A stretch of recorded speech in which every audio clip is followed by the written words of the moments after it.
qu'elles sont sales, laides, que ce sont des animaux nuisibles, en bref, une honte pour la savane. Loin de l'image négative qu'on donne aux hyènes tachetées, elles ont plutôt bon goût, regardez. Elles vivent dans un des plus beaux joyaux d'Afrique, le cratère du Ngorongoro en Tanzanie.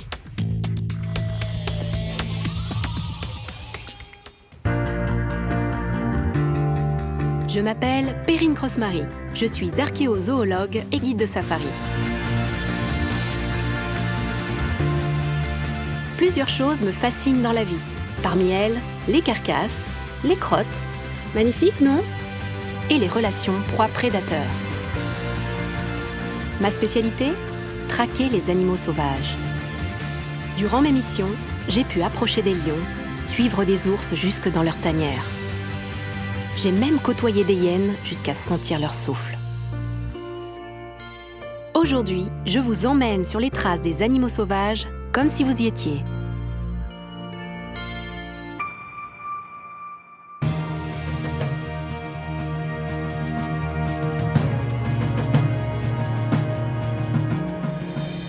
Le cratère du Ngorongoro se situe au nord de la Tanzanie, à 1700 mètres d'altitude.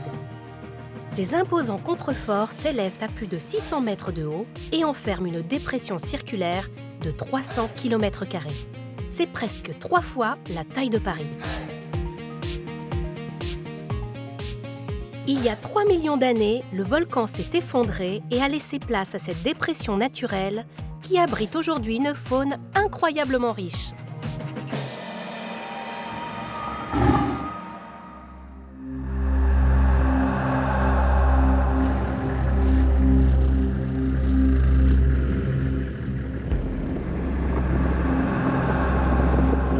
La route qui mène au Ngorongoro est très souvent nimbée de mystères. J'adore cette ambiance. On ne sait pas trop où on va, il faut bien mettre ses phares. Il ne faut pas oublier que nous sommes à 2000 mètres d'altitude. Donc les nuages restent souvent accrochés à la forêt. C'est magnifique là. Oh, j'adore. Il est strictement impossible de savoir ce qui se passe en bas. C'est un peu comme une pochette surprise. Quand on l'ouvre, on est émerveillé comme un enfant. Tout ce que je sais, c'est qu'on ne sera pas déçu.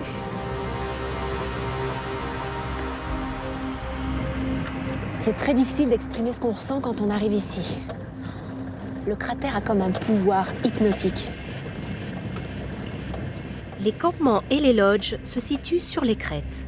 Il faut descendre au cœur du cratère pour trouver les grands clans de hyènes. Pour trouver ces carnivores qui m'ont toujours fascinée, je vais sillonner l'ensemble des routes autour du lac central. À l'intérieur, tout est dégagé. Le safari peut vraiment commencer. Le cratère du Ngorongoro est un sanctuaire unique au monde, extrêmement protégé, très sensible. Du coup, aucun hors-piste n'est autorisé. C'est incroyable la différence qu'il y a entre les deux côtés de la route. D'un côté, tout est sec, et de l'autre, tout est vert. C'est comme si la pluie s'était arrêtée pile sur la route.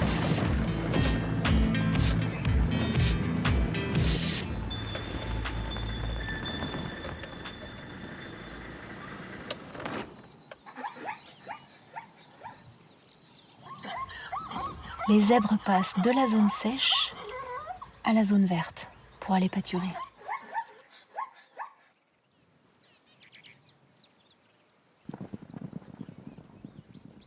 Là-bas, 2 jeunes mâles sont en train de se battre.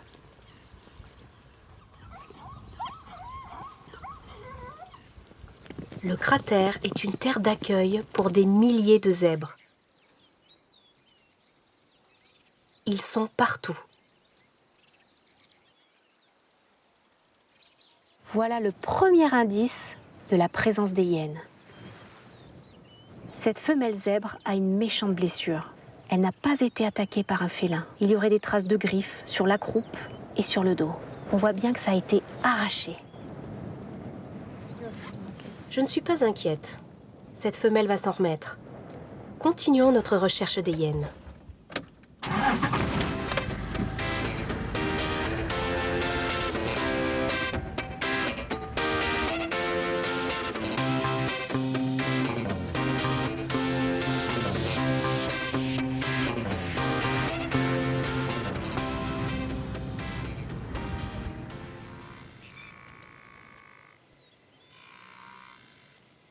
Les herbivores sont résidents ici, dans le cratère. Et il y a des proies disponibles toute l'année pour les carnivores. Là-bas, une hyène. Elle est en maraude au milieu de ses proies. Ce qui est très intéressant, c'est de comprendre comment fonctionnent les relations entre les proies et les prédateurs dans un lieu aussi confiné. On croise beaucoup ici de lions et de hyènes, souvent très proches des herbivores. Ils se croisent. Mais qu'est-ce qui se passe vraiment? Là, par exemple, on a vraiment l'impression qu'ils font un break. C'est comme une trêve. C'est pas l'heure de manger. C'est pas l'heure de se battre. On s'observe, on se jauge. Il y a comme une forme de paix installée. C'est très étrange. Au cœur d'une Ngorongoro, où la nourriture abonde toute l'année, quand c'est pas l'heure du repas, c'est pas l'heure.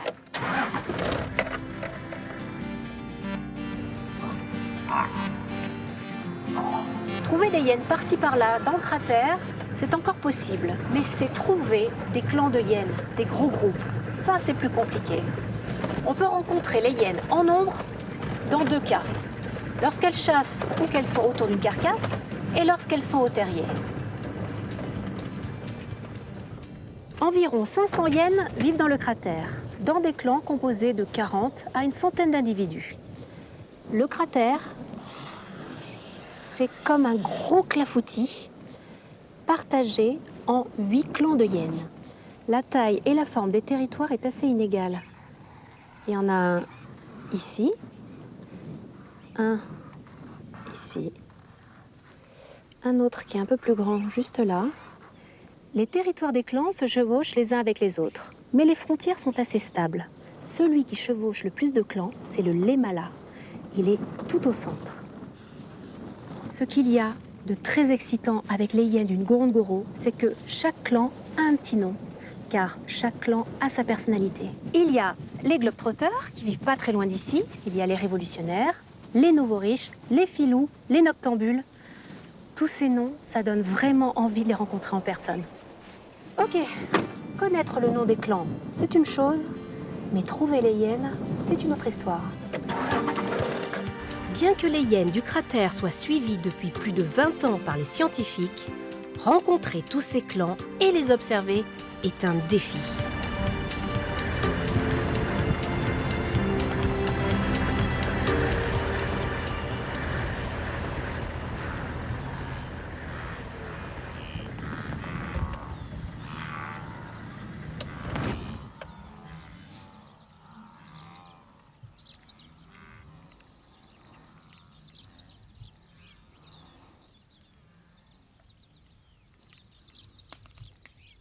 Pour cette hyène, c'est une aubaine d'avoir trouvé cette patte de zèbre. Comme on peut le voir, elle allait en ce moment. Elle a besoin de cet os pour fournir un lait de qualité.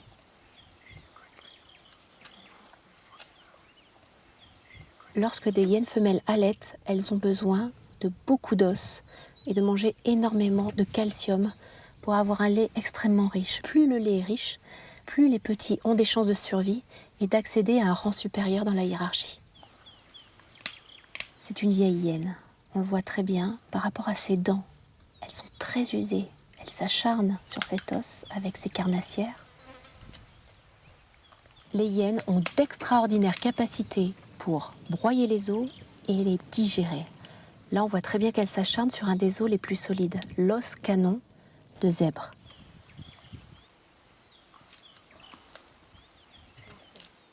Elles sont capables de digérer les dents, les os, mais elles sont incapables de digérer les sabots. C'est la seule chose qui restera de ce zèbre après qu'elle ait fini son os.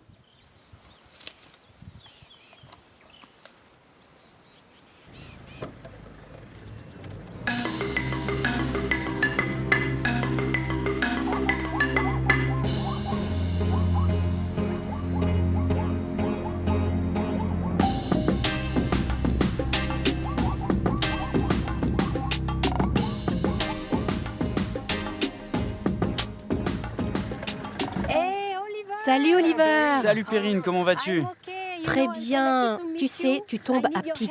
J'ai besoin de ton aide. Quand tu veux. Salut, Je suis super contente de te revoir. ça fait longtemps. Depuis combien de temps travailles-tu dans ce paradis avec les hyènes? Ça fait presque 22 ans maintenant. Tu sais quoi?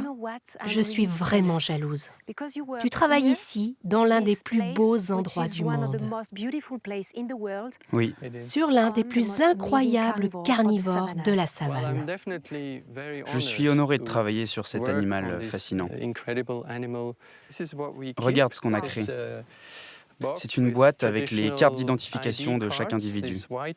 La zone blanche correspond à un clan. D'accord? C'est l'un des plus grands clans.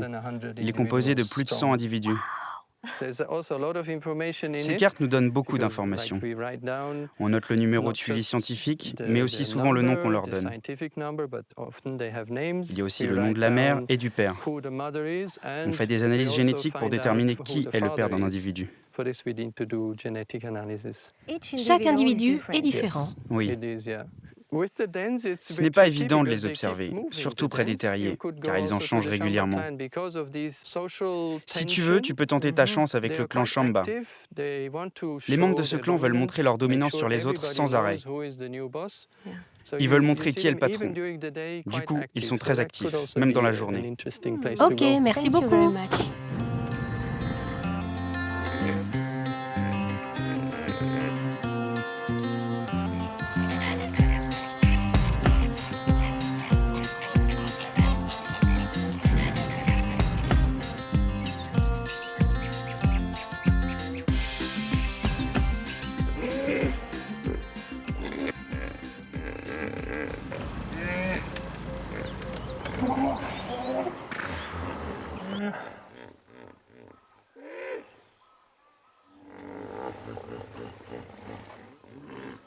Ce qui est extraordinaire, c'est qu'en cherchant les hyènes, on parcourt tout le cratère du Ngorongoro et du coup, on tombe sur ces oasis de vie.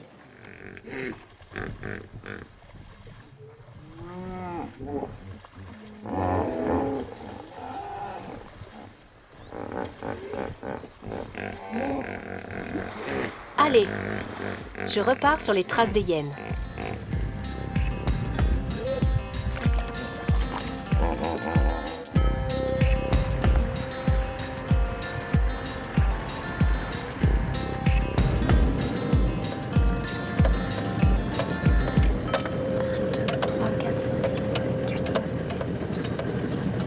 Lionnes descendent de la colline.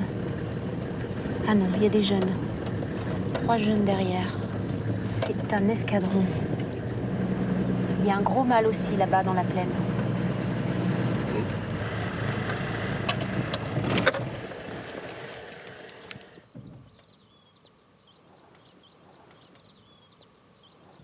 Des jeunes femelles, des jeunes mâles et 4 grandes lionnes. De belles adultes. Il y a des hyènes aussi au fond.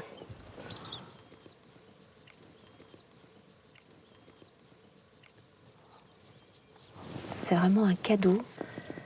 On a toutes ces lionnes qui se regroupent, tous ces jeunes autour du mâle. C'est une scène incroyable.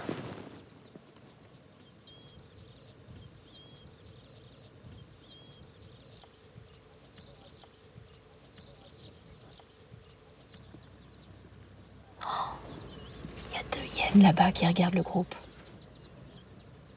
Ils font vraiment pas le poids face à cet escadron de la mort.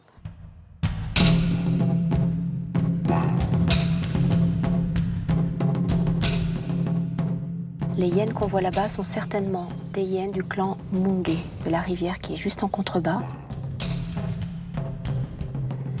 Et là, ces lions sont sur leur territoire. On sent qu'il y a de la tension, elles les observent, mais elles n'ont pas d'autre choix que de les laisser passer.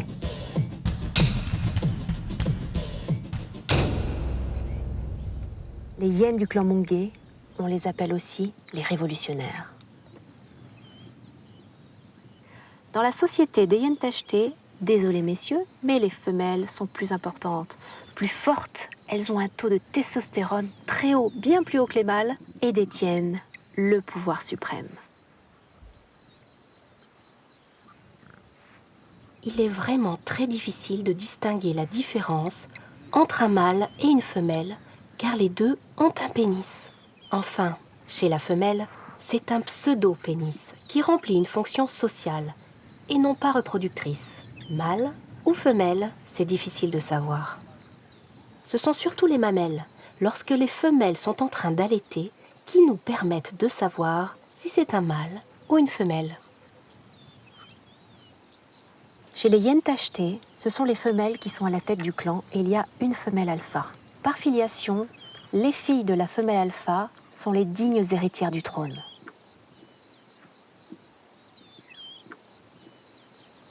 Cette femelle là-bas, c'est Tonoka. C'est une guerrière. Son histoire est à l'image de son physique, criblé de cicatrices. Elle revient de loin, de combats mortels. On voit même qu'elle a la patte avant gauche cassée. Jeune, elle faisait partie des hyènes de haut rang du clan Mungé grâce à sa mère. Après des coups d'état manqués et de mauvaises alliances, elle est redescendue dans la hiérarchie. Depuis 2013 et un nouveau coup d'état, elle a regagné ses titres de noblesse et elle reste aujourd'hui au top du pouvoir. Le clan des révolutionnaires n'a rien à envier au clan de la série Game of Thrones.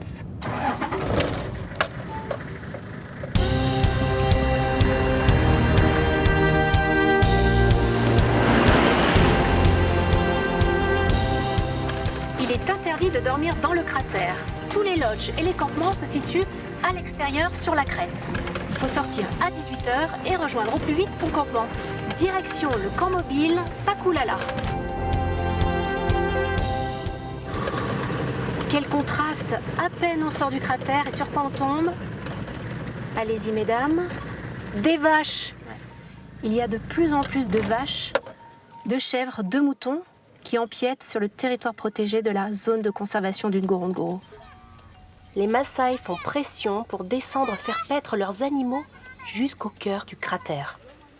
Alors il y a bien sûr des menaces de transmission de maladies aux animaux sauvages. Et je ne parle pas bien sûr des représailles envers les lions, les hyènes, les guépards, qui finissent souvent empoisonnés ou sous les lances des Maasai. Ici, comme partout dans le monde, la cohabitation entre les hommes et les animaux sauvages est très compliquée.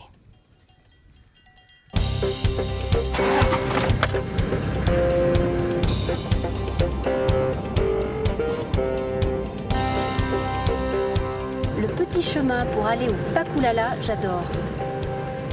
On est en immersion dans la nature. Bonjour. Hello. Bonjour. Comment vas-tu, Richard? Bien et toi? Je vais bien. Sois la bienvenue. Merci, je suis contente d'être ici, j'adore le Pakulala. Merci beaucoup. Regarde cette vue. Oui, c'est superbe. À propos de ce camp mobile, tu peux m'expliquer comment ça fonctionne? Un camp mobile doit bien sûr pouvoir se déplacer. Ok. Pour des raisons de conservation, nous n'avons pas le droit d'installer un camp permanent ici. D'accord. Donc on doit régulièrement désinstaller les tentes pour laisser l'herbe repousser. Pour qu'elle se renouvelle. J'aime bien ce genre de camp. C'est le meilleur moyen d'apprécier le Ngorongoro. Oui. Et vous voyez des animaux par ici? Oui, ils viennent souvent. Il y a des buffles, des éléphants, des hyènes, des zèbres et parfois même des lions. Ils viennent dire bonjour aux clients. Merci beaucoup, Richard. Merci à toi. Je vais en profiter un maximum.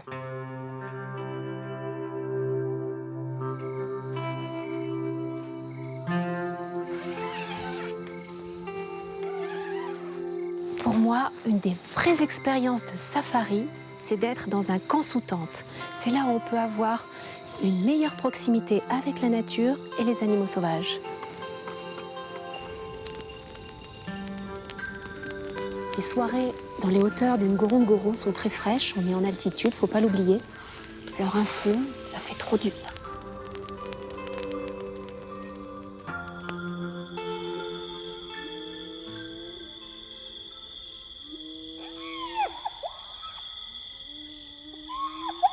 Écoutez.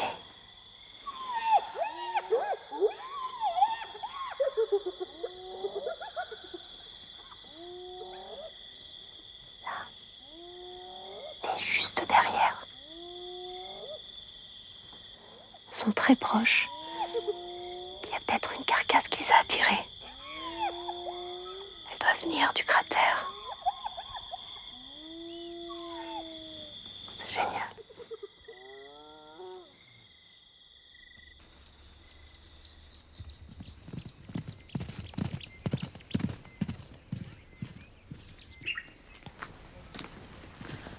La mission du jour, trouver les grands groupes de hyènes. N'hésitez pas à prendre une écharpe parce qu'il fait frais le matin sur les contreforts.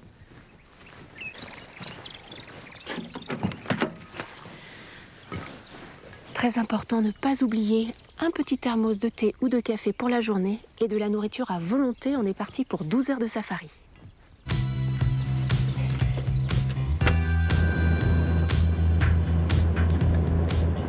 Vivement qu'on aille dans le cratère. Hey, hello, c'est Toti. Salut, c'est Toti. Salut Perrine. Comment vas-tu? Bien. Quel est ton plan aujourd'hui? Ma mission, les hyènes. Tu vas chercher les hyènes. Oui. Ok. Merci beaucoup. À plus tard. Y a pas de quoi. À bientôt. Profite bien.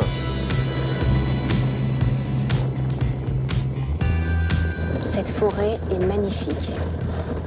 On amorce notre descente dans le cratère. Ça y est, on y est. Quelle vue! C'est fou! J'adore!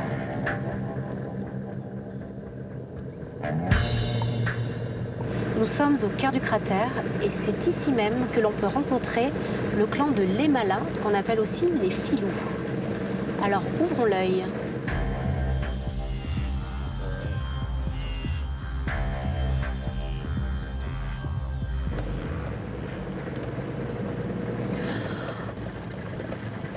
Qu'est-ce que je vois? C'est pas possible, c'est pas possible. Mes jumelles, elles sont là. Oh, c'est incroyable. Mes jumelles, vite, vite. Oh, pas possible, c'est un caracal. Un caracal dans le Ngorongoro. Rarissime. C'est incroyable. Ce qui se passe, c'est unique. Voir un caracal, c'est quelque chose de très rare. Il faut vraiment en profiter. En safari en général, on le cherche, on ne le trouve pas. On tombe dessus, on le voit à peine. Et là, il est là rien que pour nous. Je suis super excitée.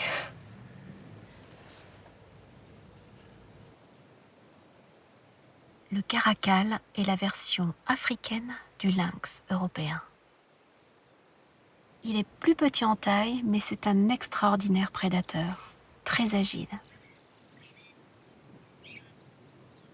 Ce petit félin peut chasser des proies qui vont jusqu'à 30 kg, le double de son poids. Il est extrêmement efficace sur les petites antilopes. Mais là, il cherche plutôt des souris. Il a vu quelque chose.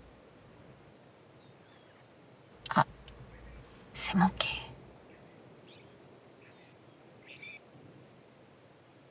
Normalement, un caracal se promène sur son territoire la nuit pour chasser et souvent à couvert pour éviter d'être repéré par ses proies. Et là, c'est exceptionnel de le voir en plein jour. On a vraiment de la chance. Là, il est en train de chasser. Il renifle un peu partout. Il est extrêmement proche. Il cherche parmi les pierres. Une souris, un petit oiseau, peut-être une plus grosse proie.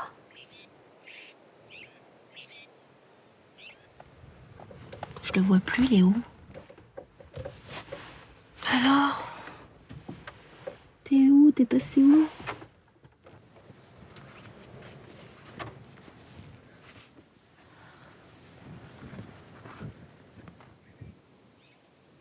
Non, il est là. Je le vois, il est très loin. Il est assez loin, mais il porte quelque chose dans sa gueule. C'est un lièvre.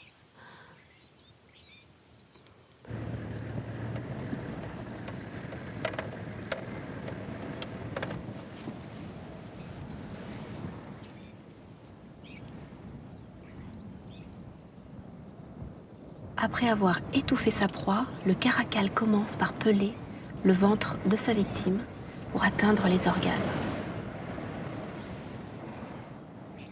Un lièvre, c'est le repas parfait pour le caracal.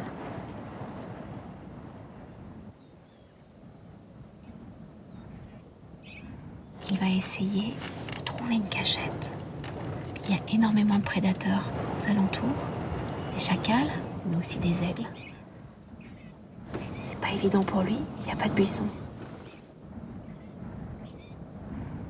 Il est juste derrière ma voiture.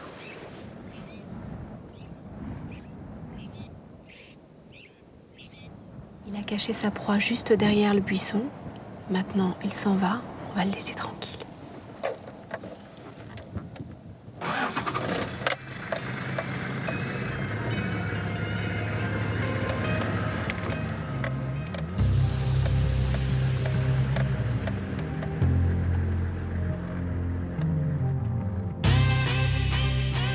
Le meilleur moyen d'observer les grands groupes de hyènes, c'est de trouver un terrier avec des petits.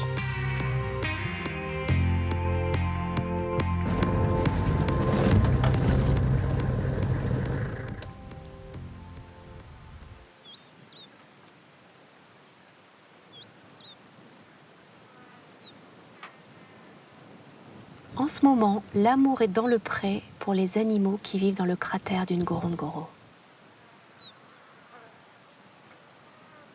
En fait, contrairement à ce que l'on pense, certaines espèces d'oiseaux ont aussi un pénis.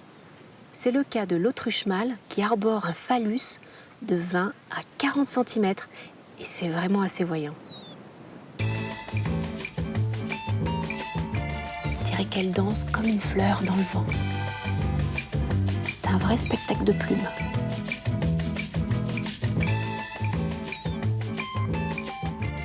Et il en a pour la journée parce que, à peine fini, il y en a une autre qui s'enfuit là-bas.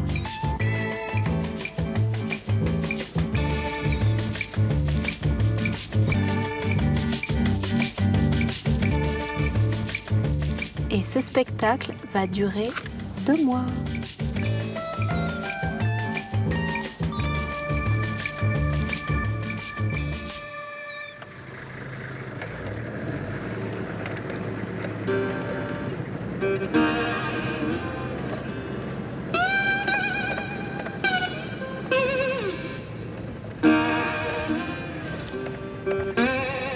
C'est vraiment très compliqué de trouver des terriers. Tous ressemblent.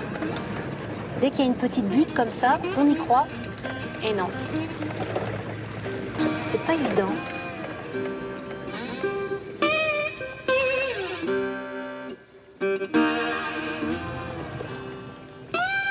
Juste là.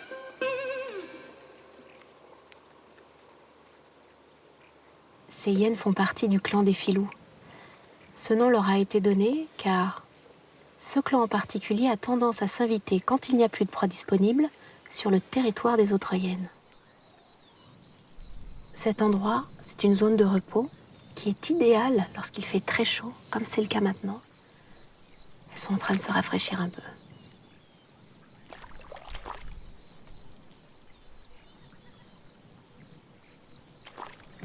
Pratique la piscine, hein. Il y a les adultes qui surveillent et les jeunes s'amusent. Il lui met la tête sous l'eau.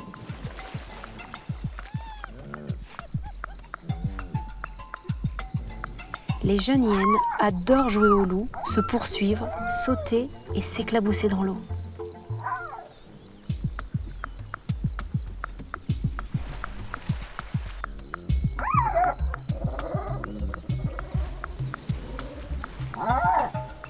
C'est vraiment un privilège de voir ces jeunes jouer ensemble. Ils sont tous issus, entre guillemets, d'une caste différente. Il y en a qui sont supérieurs, d'autres inférieurs, mais grâce au jeu, il n'y a plus de différence.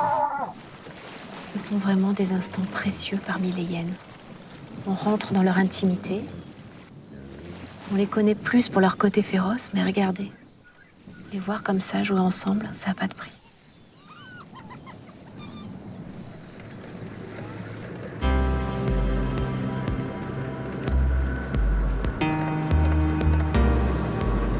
On a vraiment passé un très bon moment avec les jeunes du clan des filous.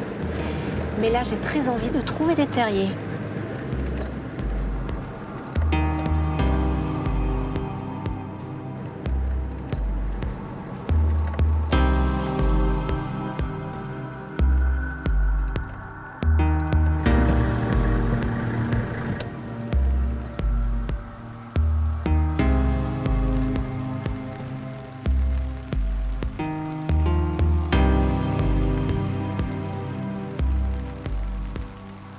Avec cette pluie, hyènes et phacochères sont tous rentrés au terrier. À mon avis, il n'y a aucune chance qu'ils ressortent. Ok, je crois qu'on va pas insister.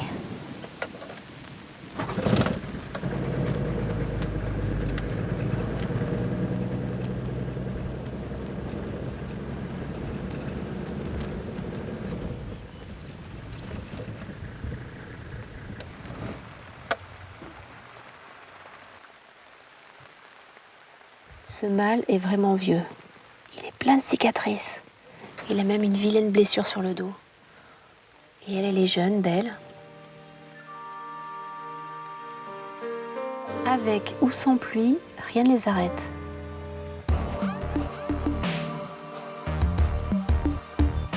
C'est les hormones.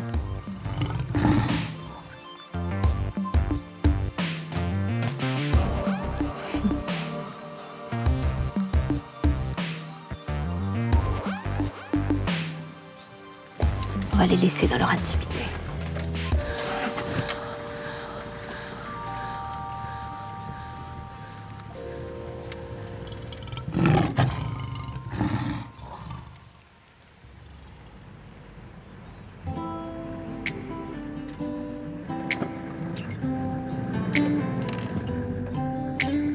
Le soleil est en train de sortir et les éléphants avec.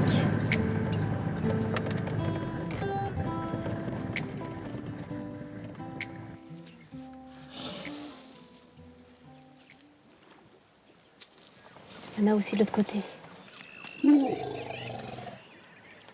Cette forêt est un refuge pour les éléphants du Ngorongoro. Ils restent là, ensemble. Et là, on a une famille.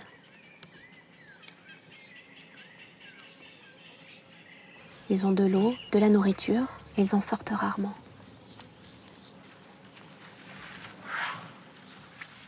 Il faut savoir que 60% de la population d'éléphants a été massacrée en Tanzanie. En 2009, ils étaient 110 000 environ. En 2014, 43 000.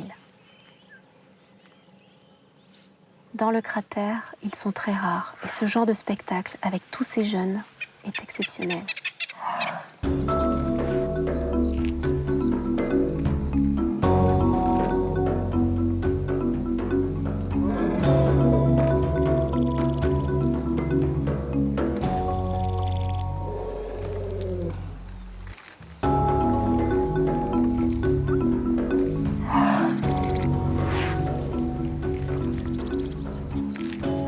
Le Ngorongoro est un sanctuaire ultra protégé. Jusqu'alors, il n'y a aucun braconnier qui a osé s'y aventurer.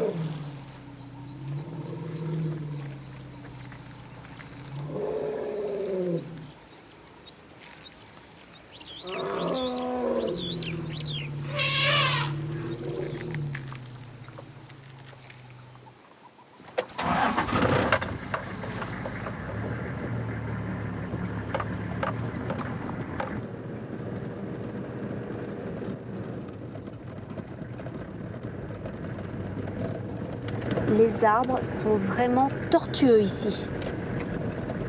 Ils restent petits, on dirait des bonsaïs. On voit bien l'impact des éléphants. Ils sont tout cassés. Celui-là, c'est pire. Il y a les branches qui partent vers le bas. C'est pas très normal. Lorsqu'il n'y a pas assez de nourriture, les éléphants se rabattent sur les arbres. Les branches, les feuilles et aussi l'écorce.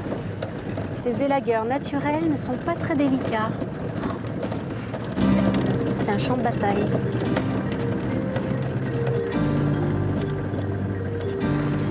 Au cœur du cratère, les activités des hyènes sont tôt le matin et surtout tard dans la soirée. Nous arrivons sur le territoire du clan Shamba, qu'on appelle aussi les Nouveaux Riches. C'est le plus grand clan du cratère. On va jeter un petit coup d'œil.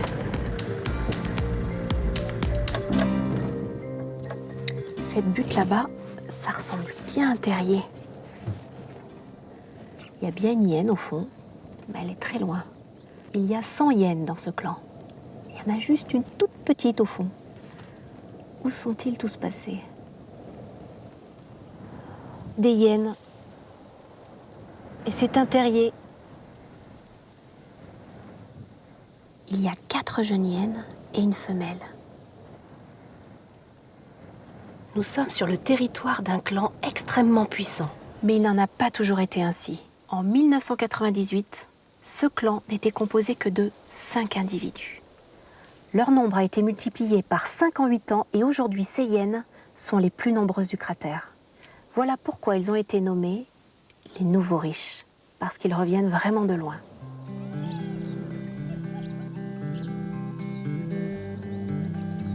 Ils arrivent. Ils sont vraiment très proches.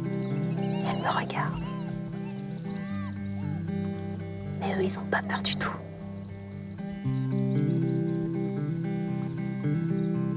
Les petits des hyènes sont très curieux.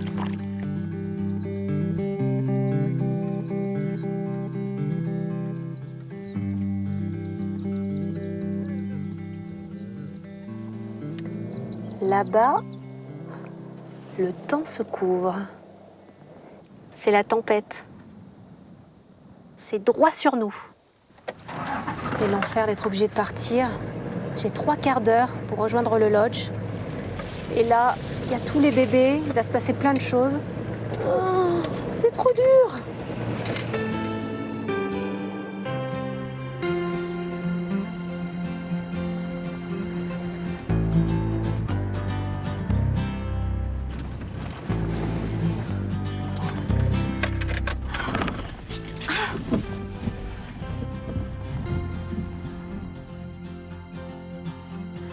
Exceptionnel de voir des rhinocéros noirs ici dans le cratère, mais déjà en Afrique, c'est une femelle avec son petit.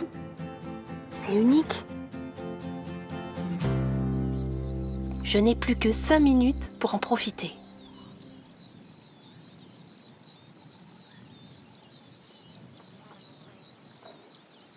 Il n'en resterait qu'une centaine en Tanzanie.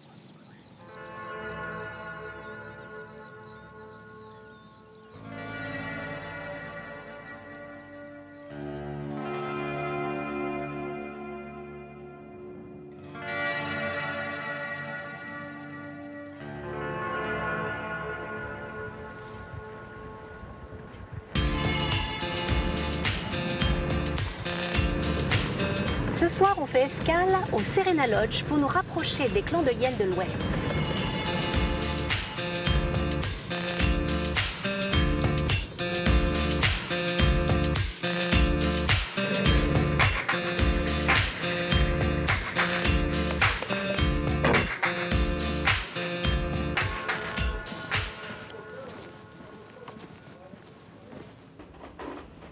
On devine facilement l'idée qu'ont eu les architectes en créant cet endroit.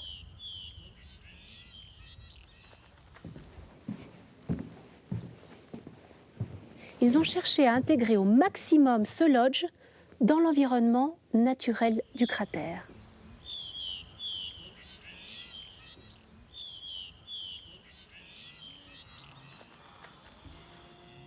Le son s'élève du cratère. On entend les gnous,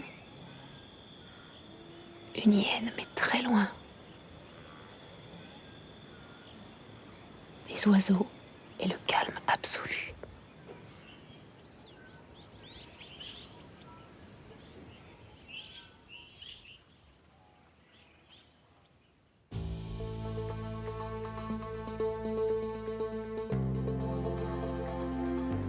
Je vais pas trop tarder, parce que le soleil se lève vite, et aussi c'est assez loin, j'aimerais revoir le clan des Nouveaux Riches.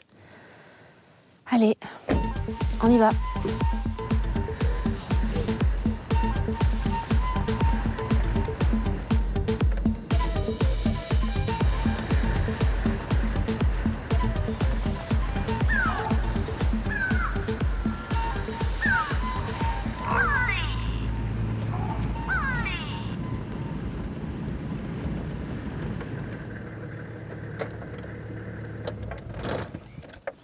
Il y a une carcasse d'un gnou, je pense, et un mâle lion en train de la dévorer.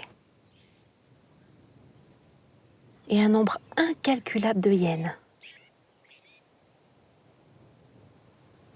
Je compte 22 hyènes sur les 89 individus d'un des plus grands clans du Ngorongoro. En ce moment, il y a des proies partout sur leur territoire, mais ce n'est pas toujours le cas. Lorsqu'il n'y a plus rien, ces hyènes ont la particularité de sortir du cratère. On les appelle les globetrotteuses. Ce sont de vraies marathoniennes. Elles parcourent des dizaines de kilomètres.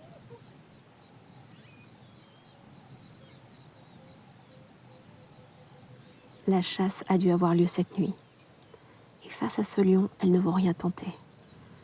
Il n'y a pas vraiment un enjeu crucial de survie, donc elles vont simplement attendre de récupérer les restes.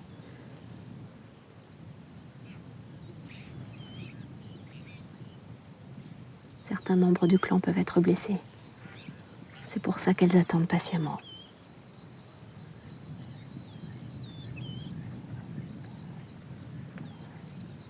Ça y est, c'est le départ du lion. Il est rassasié. Maintenant, c'est au tour des hyènes de rentrer en scène. Après le passage de ce lion, les hyènes jouent un de leurs meilleurs rôles, nettoyeuses de la savane. Les hyènes tachetées possèdent une puissante mâchoire avec une pression de 3 tonnes par centimètre carré. Imaginez, c'est comme avoir 2 hippopotames adultes sur le bout de votre doigt. Ça fait mal.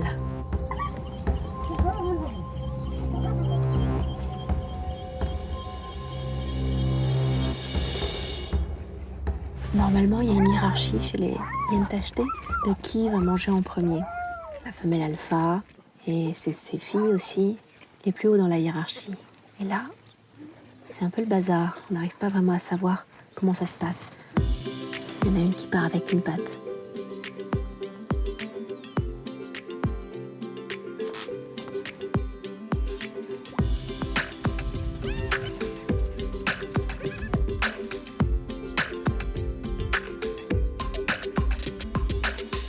C'est vraiment génial d'être une hyène.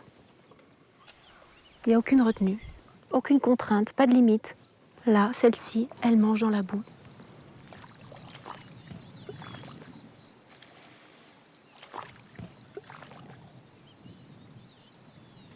Il ne reste quasiment plus rien. Elle se disperse.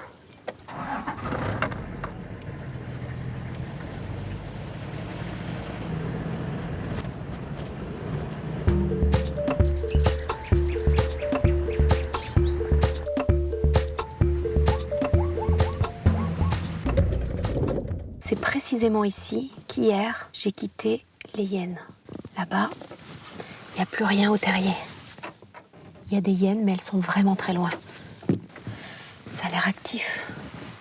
Est-ce que je peux pas passer de l'autre côté? Je vais essayer.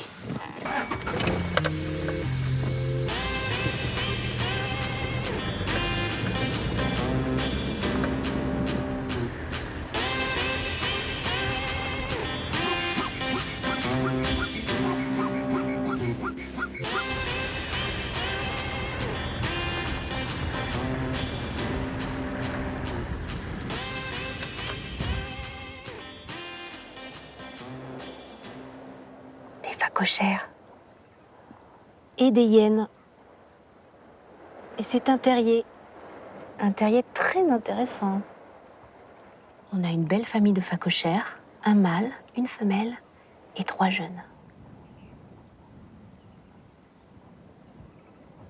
C'est très original, mais des hyènes et des phacochères peuvent vivre ensemble dans un même terrier. Dans cette histoire, les phacochères sont les maîtres d'œuvre. Ce sont eux qui construisent les terriers. Les hyènes, elles, n'ont plus qu'à s'installer en sous-sol. Le terrier est creusé jusqu'à 1 mètre sous la surface et fait en général 3 mètres de long. Mais ont-ils signé un bail avec un pacte de non-agression? Eh bien oui. Même dans la savane, on ne mange pas son architecte. Le propriétaire vient faire un tour. Ce phacochère est chez lui. Il inspecte le terrier sous le regard des hyènes. Oh, c'est vraiment drôle. Le phacochère a sonné l'heure du départ.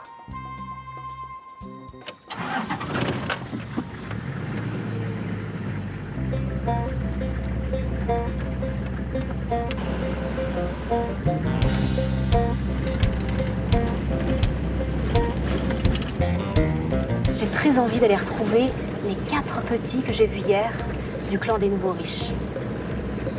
Là-bas, il y a de l'activité. On va y aller tout doucement pour ne pas les effrayer. On y est.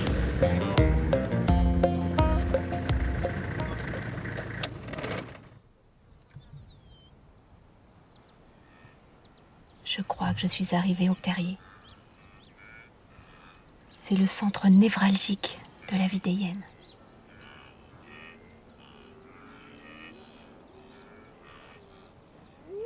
C'est là qu'elles se rencontrent, qu'elles partagent des moments intimes, qu'elles interagissent entre elles. Lorsque les hyènes se rencontrent, elles lèvent simultanément la patte et se reniflent le pénis ou le clitoris en érection. C'est extrêmement important pour la cohésion du groupe, pour savoir qui est un dominant, qui est un dominé, et ça commence très tôt. Comme on peut le voir chez ce jeune, le pénis est en érection. Ça veut dire que c'est un dominé dans la hiérarchie. Le statut d'un jeune au sein du clan est hérité de la mère et il doit le respecter.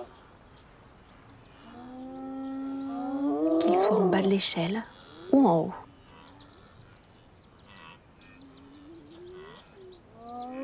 Ces 2 jeunes derrière, ils ont 6, 8 mois, peut-être plus. Ils sont autorisés à se promener autour du terrier, contrairement aux 2 plus jeunes là-bas, qui restent strictement dans la zone du terrier. Les 2 plus petits là-bas, qui sont encore très noirs, ont environ 3 mois. On voit déjà apparaître leurs petites taches. Ce sont des jumeaux. Ils sont nés avec les yeux ouverts et avec des dents, ce qui est très original pour des carnivores.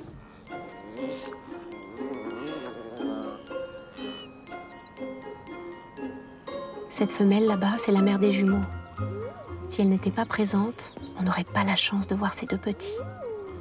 Elle a vraiment une très belle attitude, très douce, très loin des portraits qu'on peut faire des hyènes.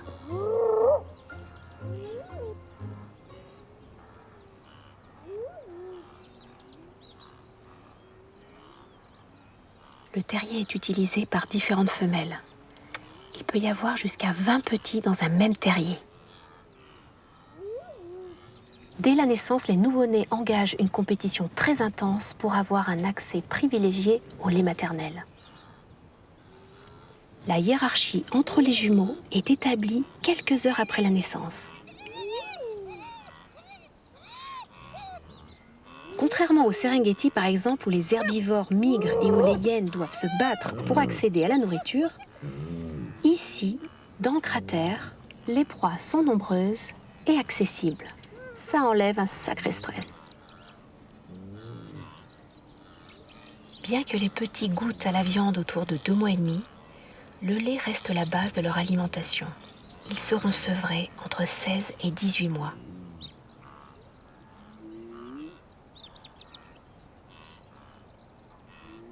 C'est vraiment un privilège d'avoir trouvé cet endroit. Les terriers sont des secrets très bien gardés.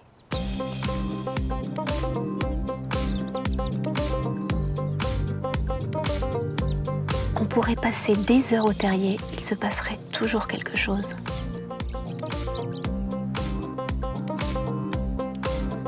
C'est vraiment un moment incroyable et unique.